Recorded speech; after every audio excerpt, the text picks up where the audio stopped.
Hi, I'm Annie Botticelli, and welcome to my November 2019 horoscope report for you. This month we have double the sweet aspects compared to the salty ones, and when that happens, it sets a mood for the general transits that's harmonious and happy. And we have Mercury retrograde, and Mercury in retrograde brings things from the past back into the forefront. So when we have the combination of sweetness in the stars and Mercury retrograde, it tends to bring sweet things from the past, happiness from the past, projects from the past, and even work that was done in the past coming to fruition or outcomes coming in a wonderful way. So we have all of that as an increased possibility in store. The mood of the month is very much still dominated by Scorpio because most of the personal planets are putting their energy through that filter, and that means it's a lot of emotional intensity. So it's definitely an emotional month, but it's definitely a good sign that there are more sweet aspects because the chance for breakthroughs are much more likely when that happens. We have Sag energy starting to dribble in, and so Sagittarius tends to show us the light at the end of the tunnel, especially when it's happening amidst this emotional time. So if you've been moving through an emotional tunnel, the Sag light at the end will start to become more apparent, and towards the end of the month that will get stronger and set us up for the Sagittarius party that is going to happen in December. So the mood will definitely start to lighten throughout the month. Something else huge that we have going on is one of my favorite aspects of the whole year, which is the Venus-Jupiter conjunction. So we're going to talk about what that can bring in general, and we're also going to zero in on your personal chart to see what field of experience that's going to occur, so you know where extra goodies can be from that aspect. I'll also share that date. I'm going to share with you all of the dates that are challenging, all of the dates that are sweet, so that you can mark them in your calendar. Also, we have eclipse rumblings. The eclipses are going to start showing up in big ways. December and January, we have eclipses, but we can often see manifestations, news, trajectory changes from the eclipses at least 4 to 6 weeks before they occur. That's why I always talk about them early, because here in November, we are very likely to see things coming in from that December eclipse. So I'm going to give you more information about that, a lot of information about the eclipse cycle so you can understand it for your patterns and your storylines. And I'll also, again, zero in on where exactly, what field of experience in your chart you will see this eclipse manifest and what kinds of things I've tended to see go along with that. I'm an astrology teacher, so I always use the charts to show you why things may happen instead of just what may happen. So if you want to learn, you're definitely in store for a wonderful learning experience. You can go to my website, anniehelpsyou.com, to see many more free blogs. I also have tons of other resources on there, including signing up for my free email newsletter, which gets you a general transit write-up of all the dates, all the aspects that are notable, and what you can expect from them 1 month early in your inbox. And if you love how I teach and you want to learn, you can see my astrology apprenticeship program at anniehelpsyou.com, as well as my other offerings. And definitely check out my book, Radical Prayer, Transform Your Life and the World in 28 Days, a wonderful spiritual companion for anyone who's seeking and who wants to create the life of their dreams. So you can go to radicalprayerbook.com. So let's see what the stars have in store for you. Hello Capricorn friends, we still have a predominance of Scorpio energies this month, and Scorpio energies make beautiful 60-degree angles with your Capricorn placements. So we have lots of beautiful aspects that hopefully will bring harmony and blessings, especially from the past with the tilt with Mercury retrograde. We also have the rumblings of the next eclipse cycle, and this is really big for everybody, but especially for Capricorns because the eclipse is actually in Capricorn. So we're going to talk about that as well. We're also going to talk about my favorite aspect of the year, and I'll show you where in what field of experience that is likely to bring extra blessings for you. So a lot of the information I give you will be true for all Capricorn placements, but I will be also differentiating out in more detail depending on where in the spectrum of Capricorn you are. So early Capricorn, you're basically December born or 0 to 9 degrees. Middle caps are around January 1st through 10th or 10 to 19 degrees. And late around January 11th through the rest of the sign or 20 to 29 degrees. And if you have your moon in Cap, like I do, or if you have Capricorn rising, this report is for you equally as it is for the sun placements. I always recommend that you watch the reports for at least your sun and rising sign. Some people like to sprinkle in the moon there as well. But each of these charts, the moon chart, the sun chart, the rising chart, which is the natal chart, all give us different pictures out of the window of our experience, and the things going on outside that window that are affecting us are true at the same time as what's going on out the other windows. So they're all just pieces of truth of our whole astrological picture. So in order to get an understanding of the mood of a month for a specific sign, we can look at many factors. And one of the basic common things to look at is what the predominance of signs that the personal planet, meaning the ones closest to us, the sun, Mercury, Venus, Mars, etc., what signs they're moving through and what aspects they're making with the sign that you're watching for. Okay, so that's what we're going to take a look at. I'm going to use the late degree chart, but in this case, unless I differentiate out otherwise, I'm going to be talking about factors that will be true for all Capricorn placements. So the two main movements are occurring through Scorpio and through Sagittarius. All right, so we're going to look at the mathematical relationship between Scorpio and Cap and Sag and Cap, because this will give us an understanding of what the energy of the month is like for us. Now, just of course with this remembrance that Mercury is in retrograde most of the month, so there is going to be this tilt to the past, going back over past things, blessings and opportunities coming from the past. As the planets continue to move through Scorpio, so we have the sun moving through Scorpio from 8 to 29 degrees this month. We have Mercury moving through Scorpio. Okay, so the sun, Mercury going from 27 back to 11 degrees, and then from 11 up to 17 degrees. And towards the end of the month, starting around the 21st, Mars is going to move through the first 7 degrees. So basically 0 through 7 degrees of Scorpio. When planets move through Scorpio, they make 60-degree angles with Capricorn planets. So that's one sign, Scorpio to Sag, and then Sag to Cap. Okay, so there's 30 degrees in each sign. So 2 signs worth is 60 degrees. Those are favorable placements. So the majority of the energies from the personal planet movements this month are harmonious with Capricorn. They make the 60-degree angle, which I always call the opportunity or things you need to take action on that could be really sweet, or the ingredients on the counter. That's what I always call it. So this is like when you have ingredients for a pie on the counter, and then you have to make it. You make the pie. But if you look around for your pie and you haven't done anything, you say, Annie, where's my pie? You need to do something. You have to take action, all right? There are other things that occur astrologically where blessings just come, and this angle could bring some things in just without you having done anything or without you doing anything, but it's going to have, most of the benefits are going to have some relationship between things you've done in the past that are coming to fruition now, or things that you have to take action on and do something with. So early degree placements, you're going to have at the end of the month Mars, so the planet of action, giving you impetus, bumping over your Capricorn placements. And you middle and late degree placements, you'll have this happening too, but it will be in the first weeks of, into December, in the weeks of December. But the early degree placements, you have this occurring in November and the first few days of December.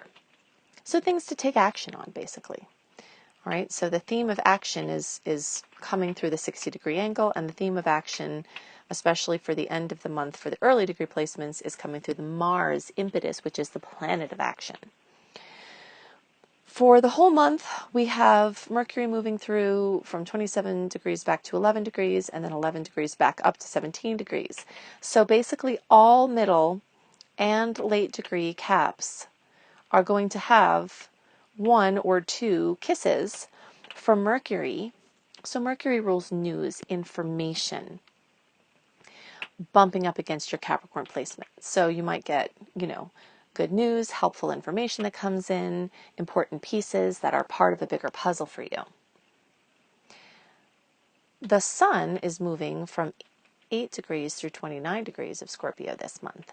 And so all middle and late degree placements, along with some of the early degree placements, okay? So, close to the 8, 9 degree range. So pretty much everybody, except those of you who are in the first 7 days of the sign or 7 degrees, you're going to have the sun kiss your Capricorn placement this month. But you friends who are from 0 to 7 degrees, most of the early degree placements, you're not missing out on this. This is just happening for you in October, right? So depending on when you're watching this, you still have this to look forward to in that late October time. And for the rest of you, it's going to occur in the month. So the sun rules vitality, it rules your passions, it rules the things that light you up, rules creative involvement. So boosts of creativity, boosts of clarity can come in from this beautiful combination. Okay, so the next thing to talk about is that the planets are going to start moving through Sagittarius. This is going to be happening with Venus for the whole month for all Cap placements. And then it's going to be starting a trend towards the end of the month, getting into December, where more planets are moving into Sagittarius. There's a little bit of awkwardness between the Sag and Cap placements because the energies are so different. So there might be too many possibilities. You might be overwhelmed by too much information, too many options, and that can mean that there's some awkwardness, just kind of trying to sort through the massive amount of options and information and trying to figure out what's best for you is part of how that's likely to manifest. There can also be an energy of overenthusiasm rather than direct practicality, so clashes between, excitement about something and the practical steps that have to be taken to make it happen. That's another way that these energies can manifest. And again, this is for all Cap placements. One of the big pieces to note has to do with Venus combining with Jupiter. This is one of my favorite aspects of the whole year. This happens in the days around the 24th of November, depending on your time zone. And sometimes we feel these aspects a few days before, a few days after. But and this is going to happen at 28 degrees. So when these two get together, for everybody, it can expand love, money, so financial opportunities, love opportunities, advancements, progress in love, self-esteem, optimism, hopefulness, news or information or something else or resources that bring in hope. So early degree placements, you're going to see that conjunction pretty much in the 12th house. Middle degree placements are also going to see it in the 12th house. And late degree placements, you can also see that in the 12th house, but there's a possibility that you might see that in the 11th house. Okay, so for all early, middle, and late degree placements, this boost of love, money, resources, expansion can come in a hidden place. So something with like hidden resources or resources behind the scenes or someone working in your favor. Maybe they've been doing it and it comes to your awareness, or maybe they're doing it and you won't become aware of it until later. This can also be associated with sudden insights, healing of addictions and fears, and spiritual breakthroughs. For the late degree placements where the 11th house could possibly be a factor, there's more of an energy of internet-based projects, networking, friendships, somebody helping you, in your tribe, something having to do with an acquaintance or something like that assisting you, some extra boost with internet-based projects or community-based projects. But really, any Capricorn, early, middle, or late, can have anyone in any area of life helping them in any way with this beautiful boost. So the last thing that I want to talk about is the placement of the actual eclipse. Okay, so first we're going to figure out where that's going to be. So early degree placements, well, really all early middle and late degree placements are going to have that 4 degree of Capricorn be either in or very close to the 12th house. Very early degree placements, we'll just actually group all early degree placements, may also see a manifestation in the 1st house.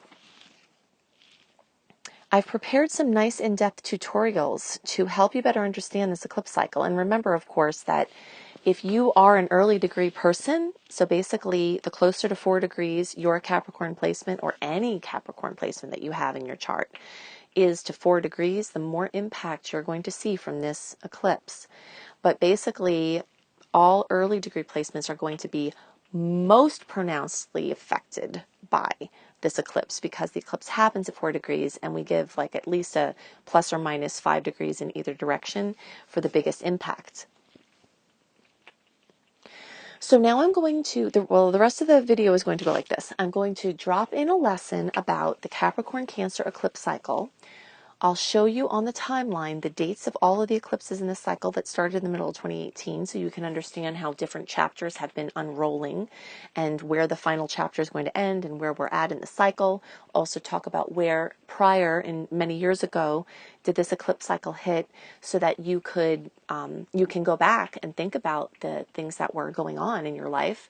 And those themes, some of those themes are very likely to be coming present at this time. So I'm going to drop in that lesson about that, and then I'm going to drop in a tutorial about the 12th house eclipse manifestations because all Capricorn placements are going to have the potential to have those. And I'll show you where I've seen those things come up mostly and the types of themes involved.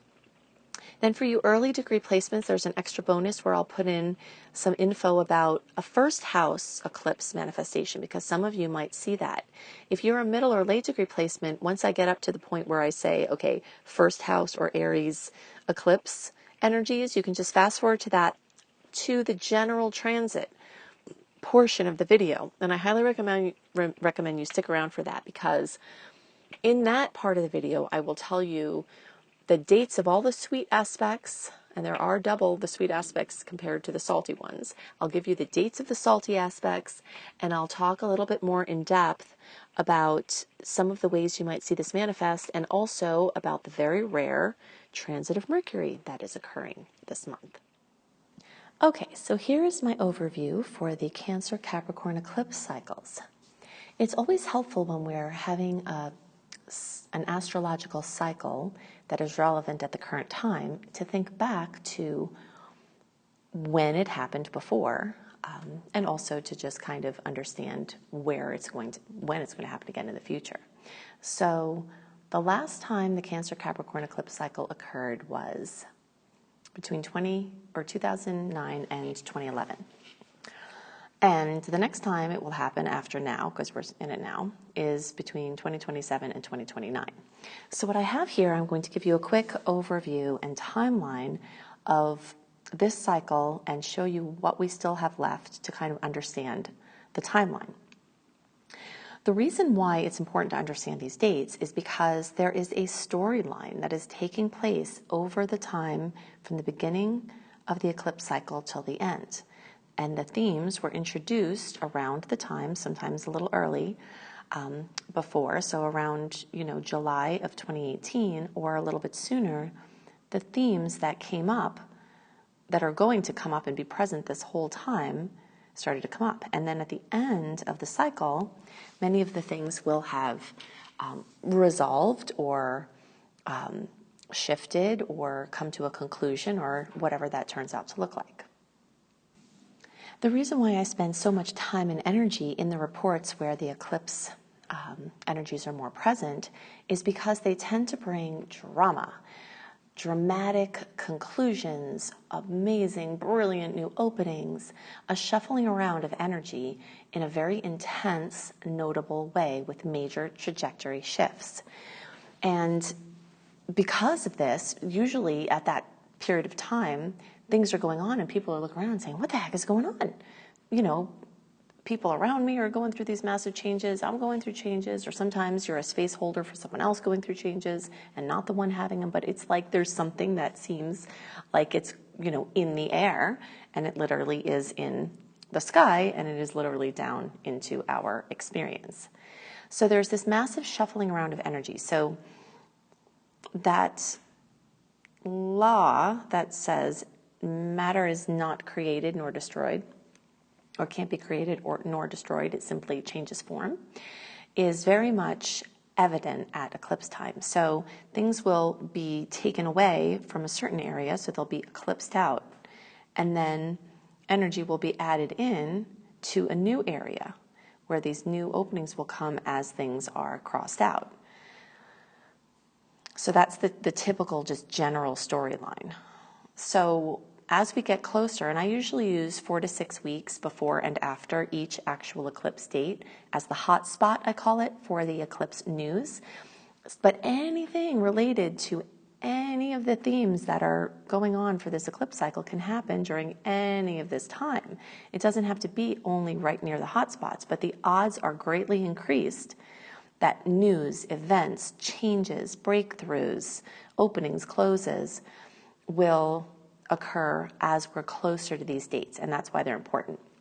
Okay, so July 2nd, 2018, then January 5th, 2019, and then the most recent ones before now were July 2nd and July 16th.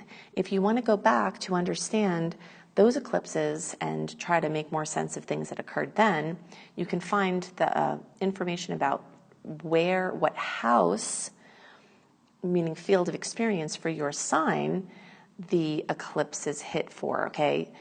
So basically, the Cancer Capricorn polarity brings tendencies for certain changes to all signs, and they would have to do with the energy of Cancer and the energy of Capricorn. So every sign has had an increased chance of a lot of shuffling around, notable changes, drama, conclusions, new beginnings in the house of home and family, and in the energy of work and your place out in the world, and the dynamic and push and pull between those places, and energies of mother and father and parenting and maternal energy and paternal energy and your inner authority, your outer authority. Every sign has been having storylines from this eclipse cycle in those polarities. But when it's eclipse time, I also drill down into the houses that they occur for each sign.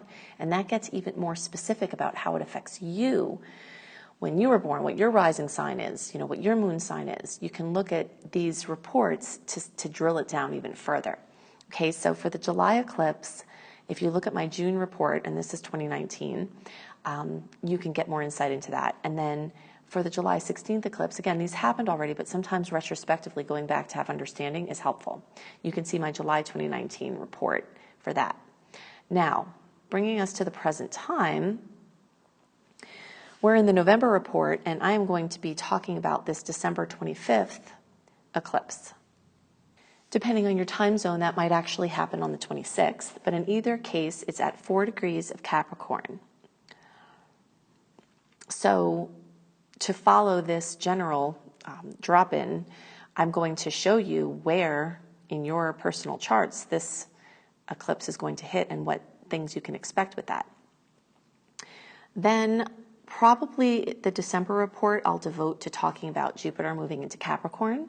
There is a chance I might talk about the January of 2020 eclipse in the December report, but I'm not sure yet. So, check out the December, and then definitely know by the January report, I will be telling you where this January 10th eclipse will be hitting for you.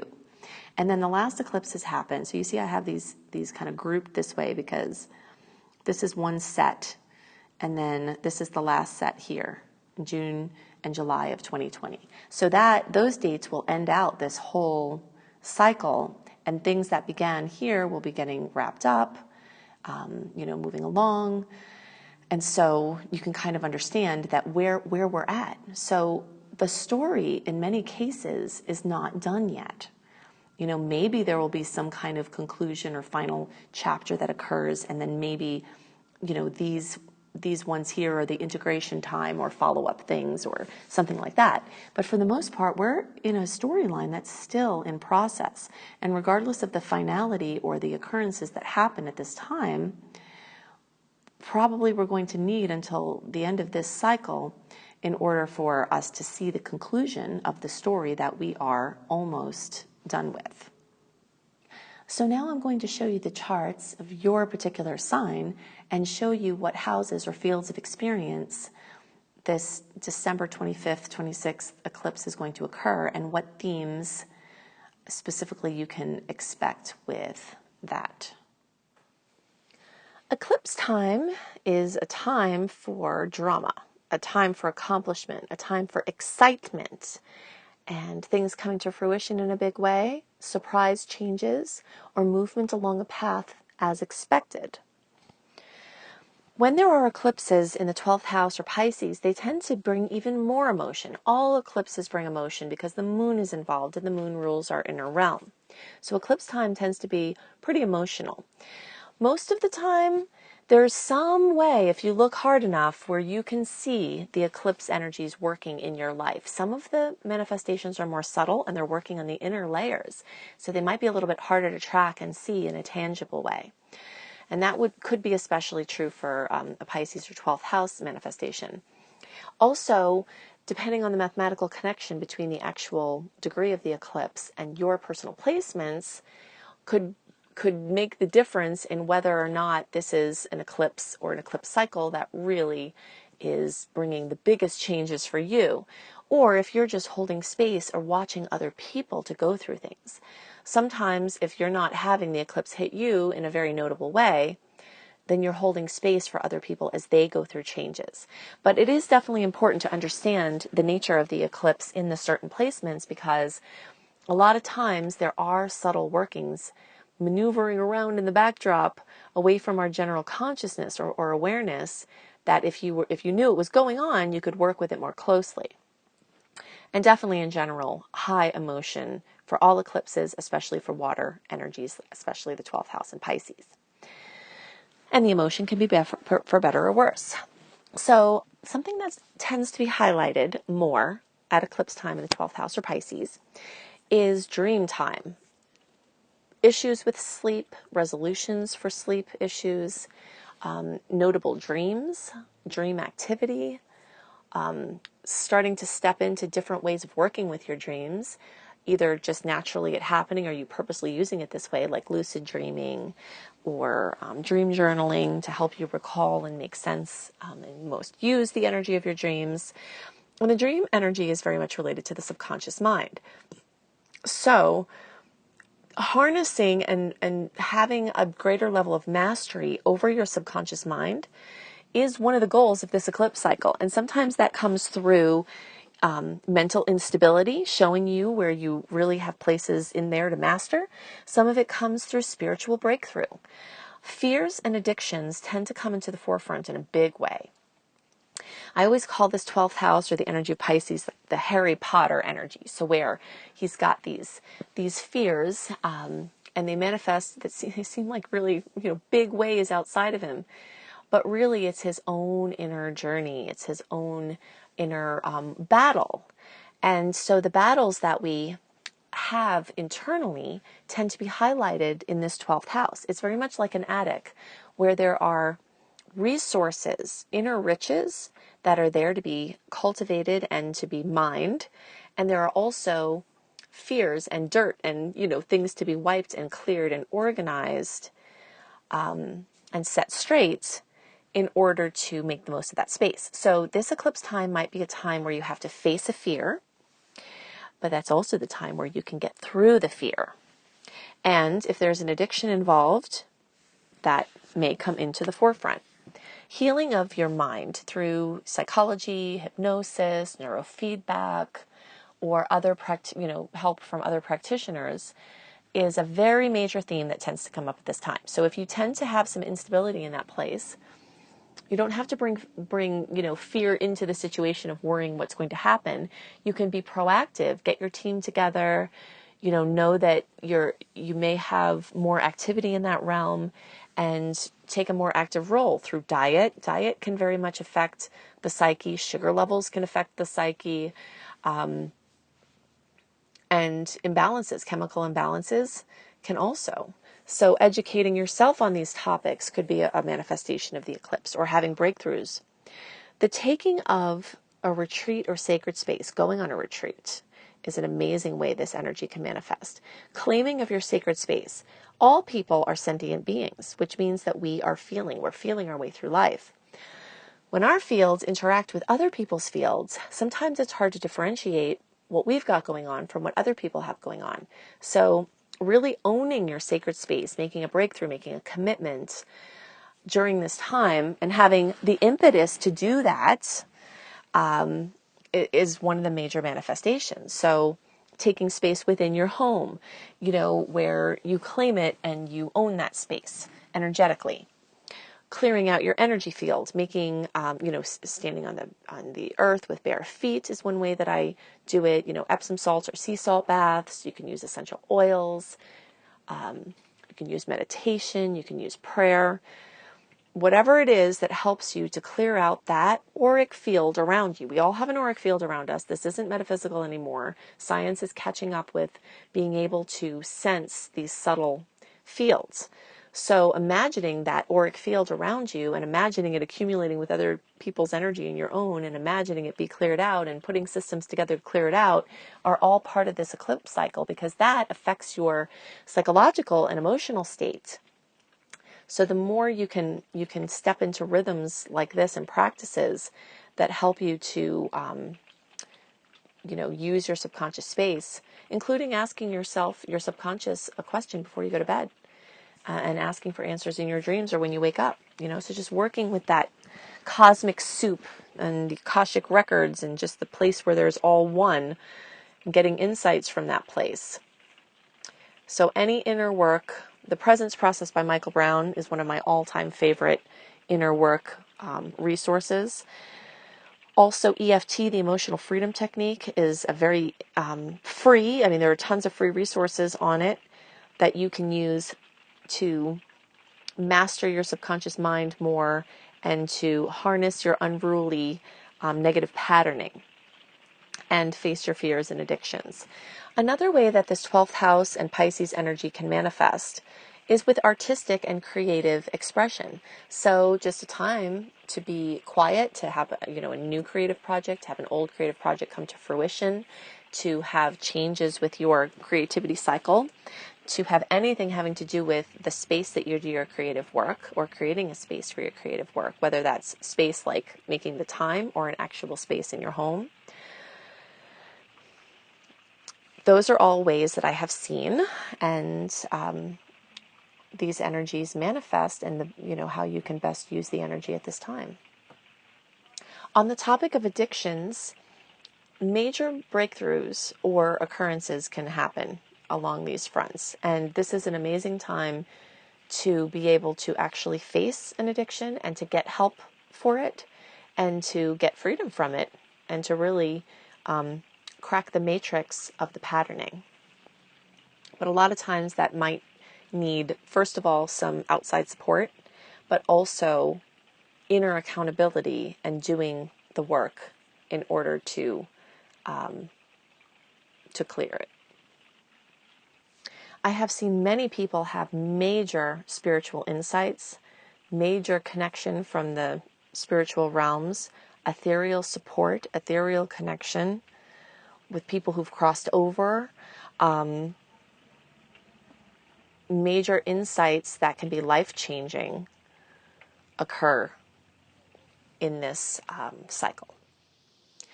Okay, so eclipses bring major news, major trajectory shifts, things coming to light that were hidden, things coming to fruition that had been in process.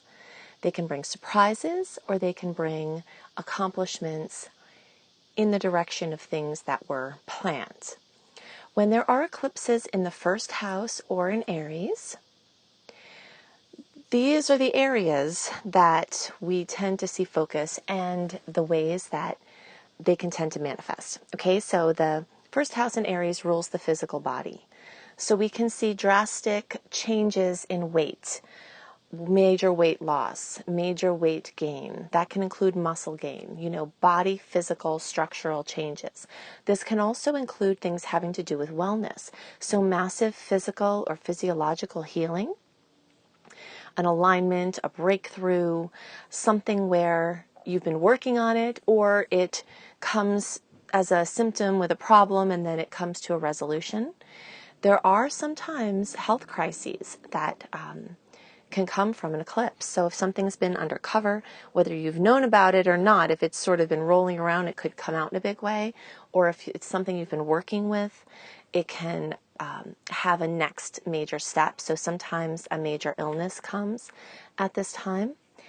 Changes in your image, so your self-esteem, breakthroughs with your self-esteem, healing things that happened in the past that made you feel certain ways about yourself.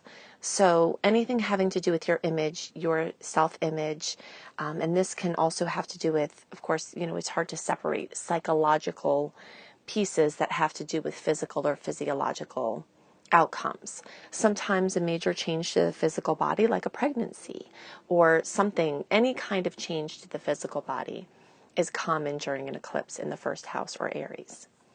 Also, recognition is another topic that I see come up a lot with an eclipse in first house or Aries.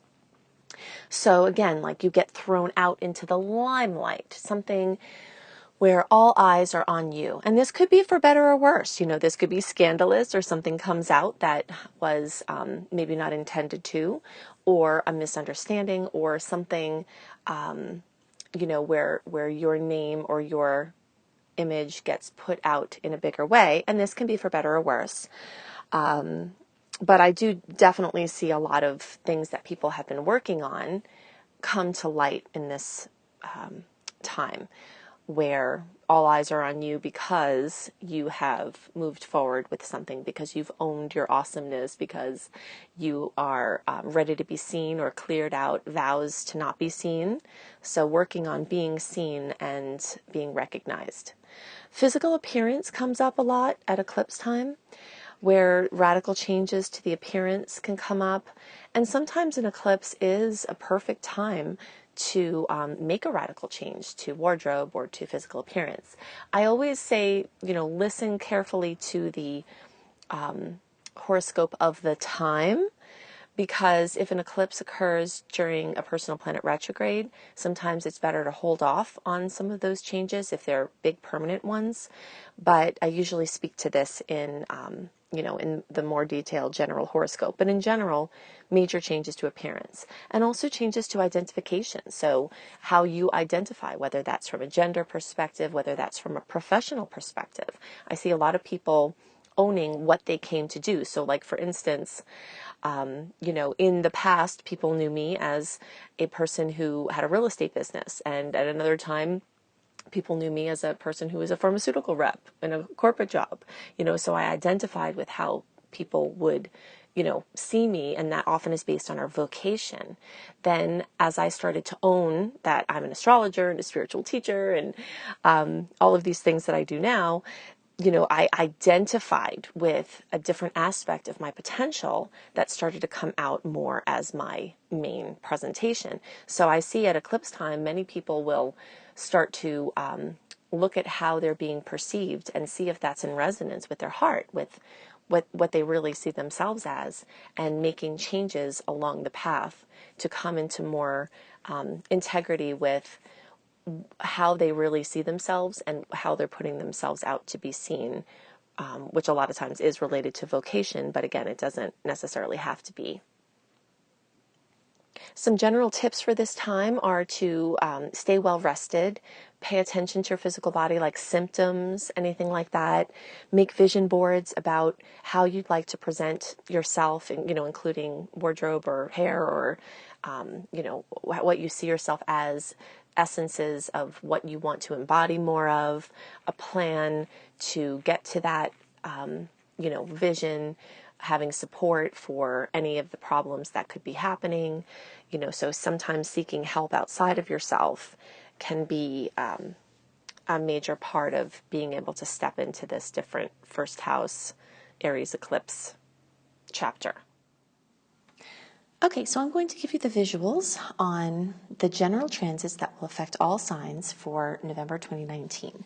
And definitely remember that what I'm giving you here is a summary of some of the things to watch out for. If you want a more complete written list of the general transits that are most notable and the energies and potentials that go along with them delivered into your inbox 1 month early, then definitely go to anniehelpsyou.com.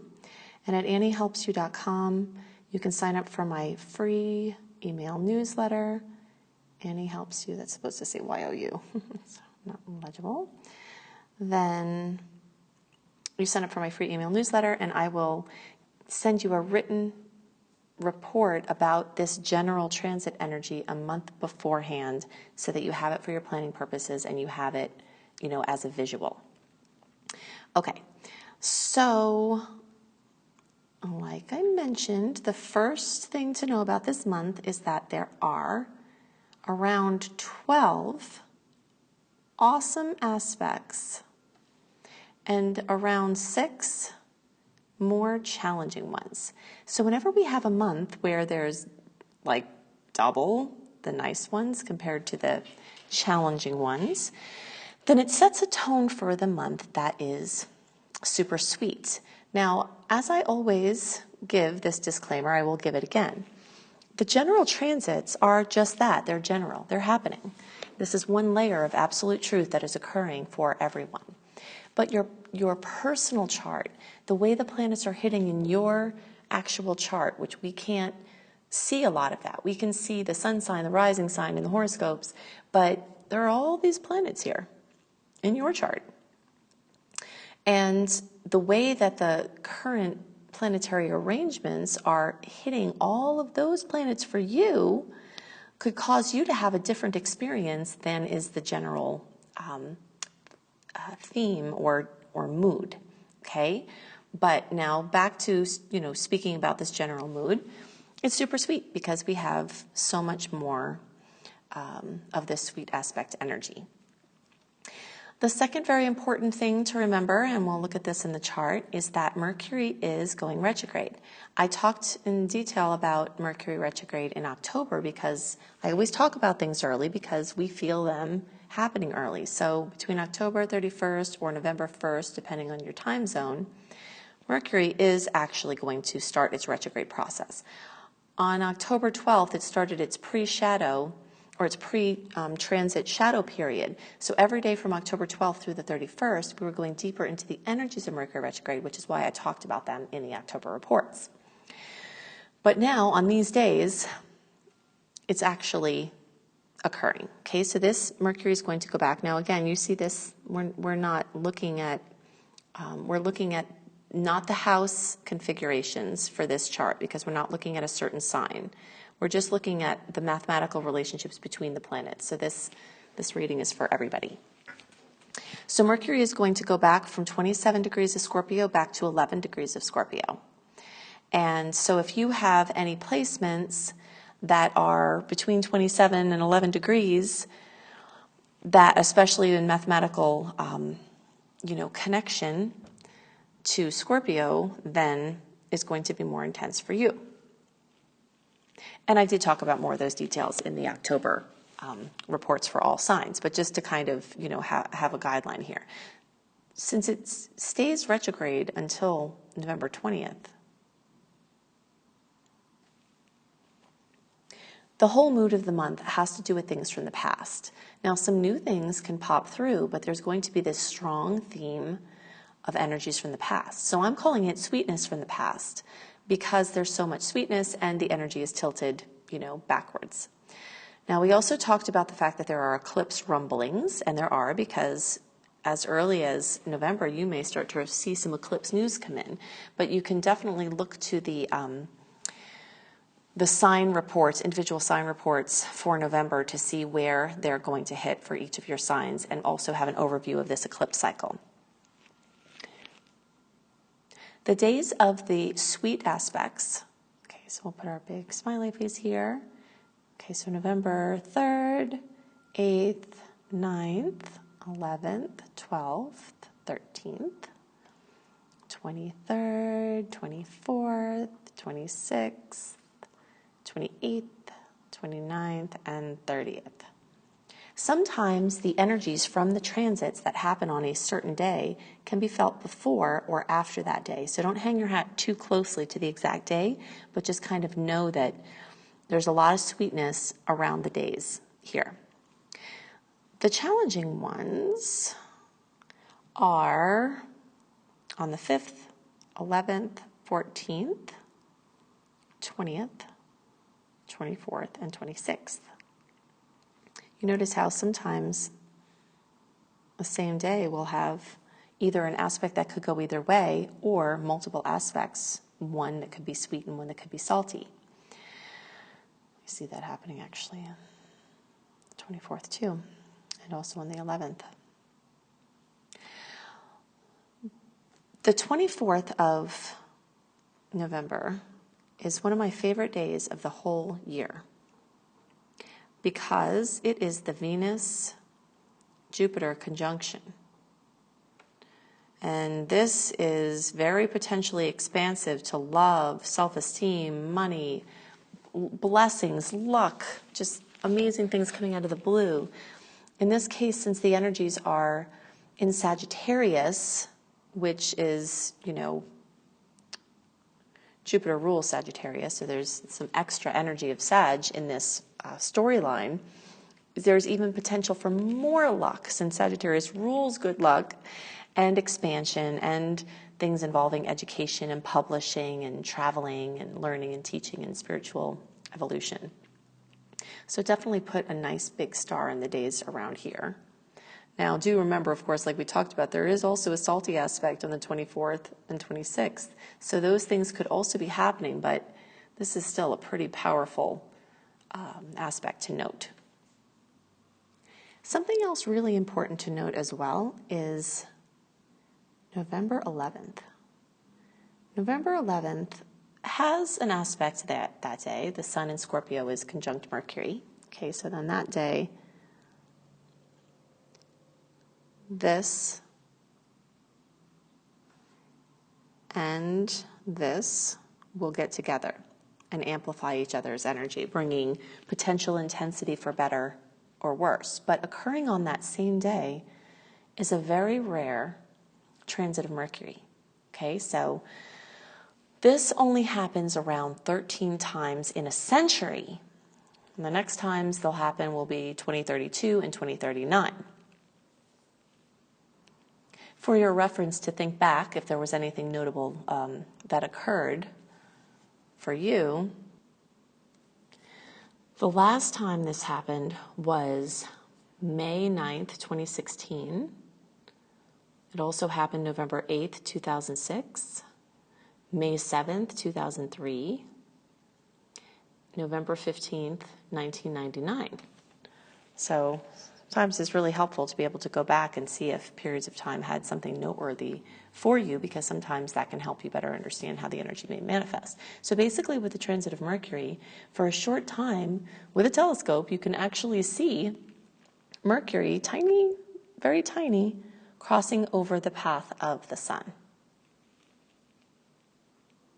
So that's a pretty cool astronomical occurrence, but it also turns out to be energetically a very cool astrological occurrence. And so, it just can add to the intensity. Mercury rules news and travel and communication and devices for that. So breakthroughs in communication, really big news, really big physical shifts, things like that could be prominent at this time. Okay, so those are the things most on my mind, just to give you a summary of this month of the general transits. Definitely sign up for my free email newsletter at anniehelpsyou.com, because you can see more about what I do in that newsletter is all of these dates that I list. I tell you what the aspect is and what kinds of energies tend to go along with them. So I have these all itemized out. Okay, also, if you want more information about the month, I do also do written horoscopes at cozybysweetstarlight.com. And they're often talking about different things than I talk about in the videos. Okay, so Cozy by Sweet, this is all one URL, starlight.com.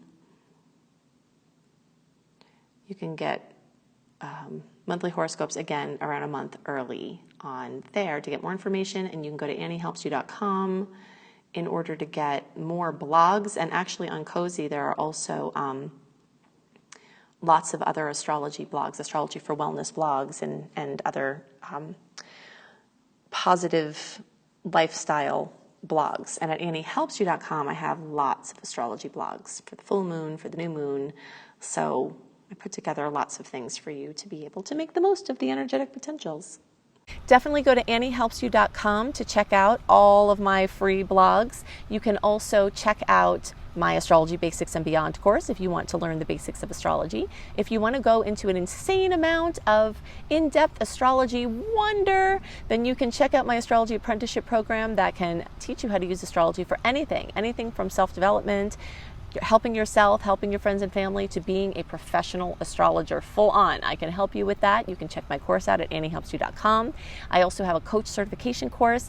I also have a creating successful online business course that teaches you how to create an online presence and funnel that presence into your paid services so that you can roam free as a bird like I am. You can see I'm in a random place recording because I'm traveling and trying to get these recordings done for you.